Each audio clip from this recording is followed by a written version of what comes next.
Republican presidential candidate Larry Elder called out radio host Charlamagne the God, and it should have been a wake-up call for him when then candidate Joe Biden came on his show and told him, you ain't black if you were thinking about not voting for him and voting for Trump. Watch. When Joe Biden insulted you by saying, you ain't really black, we don't know whether or not you want to vote for me or vote for Donald Trump, it seems to me that should have been a wake-up call on your part. How dare this guy come in here and insult you, a black man, and tell you you got to think a certain kind of way? I'm amazed that you weren't mad about that. Well, now let's bring in 2024 presidential candidate and author of As Goes California, Larry Elder. Really good to have you on, Larry. Great interchange in there. Tell us, I mean, Charlamagne the God, he's the real deal. Breakfast Club gets all the big candidates, got you there. That's got right. a little heated there. Tell us about it. Well, he asked me if I ever had an inward wake-up call, meaning you're a black person who says things that defend the system and has somebody white ever come down on you to make you realize you were wrong, essentially is what he was saying. I said, oh, you mean like when Joe Biden came in here and told you ain't really black unless you know if you want to vote for me or vote for Trump? The same guy, Joe Biden, has been lying for decades about his alleged civil rights record, claimed that he desegregated movie theaters and restaurants in Wilmington, Delaware. Zero evidence. The same guy who said that he tried to visit Nelson Mandela during apartheid South Africa. Zero evidence. The same guy used to brag when he first came into the Senate that he hanged around with Democrat segregationists. That guy is telling you how to think as a black man, and you weren't offended. I said, I'm offended for you. So it kind of went south from there. You know, Larry, to weigh in a little bit on this idea. I think it was Jen Psaki or someone in a high-level Democrat who said, Trump has a problem with black women. That's why he's pushing back against the very liberal prosecutor in Atlanta.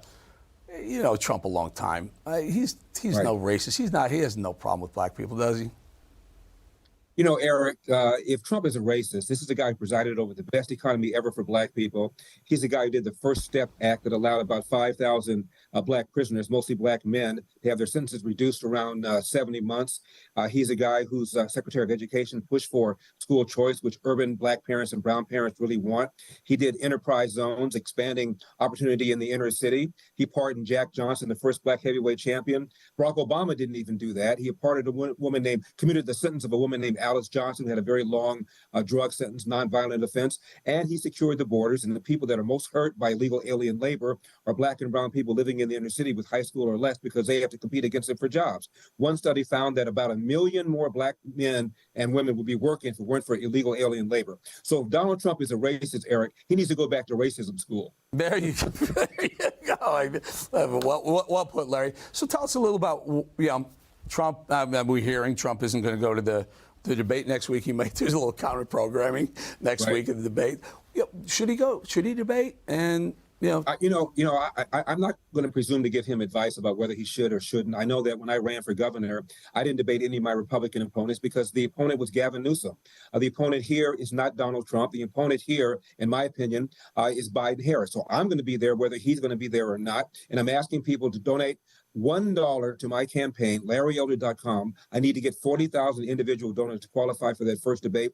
And as we are about 2 days away from the cutoff date, I'm about 4,000 or 5,000 short. So if I can get 4,000 people to donate $1 to LarryElder.com, I'll get up there in that debate stage. And once I do, Eric, it's game on, hold my beer. You are a good debater. Larry, Trump, I had him on last week. I asked him, are you going to sign the GOP pledge to support whoever the GOP nominee ends up being? Trump said he wasn't going to do it because there were 3 people he would never, ever support. But that's one of the requirements to get on the debate stage, according to the RNC. Will you, assuming you get your 40,000, will you sign that pledge?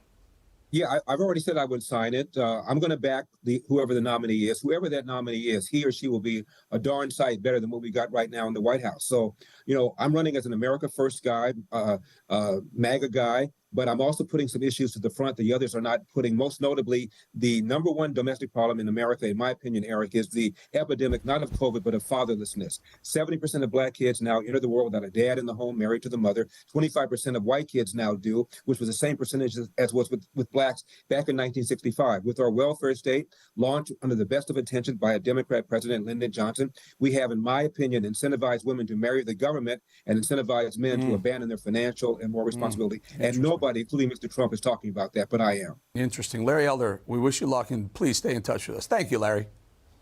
You got it. LarryElder.com, $1. Indeed. God bless.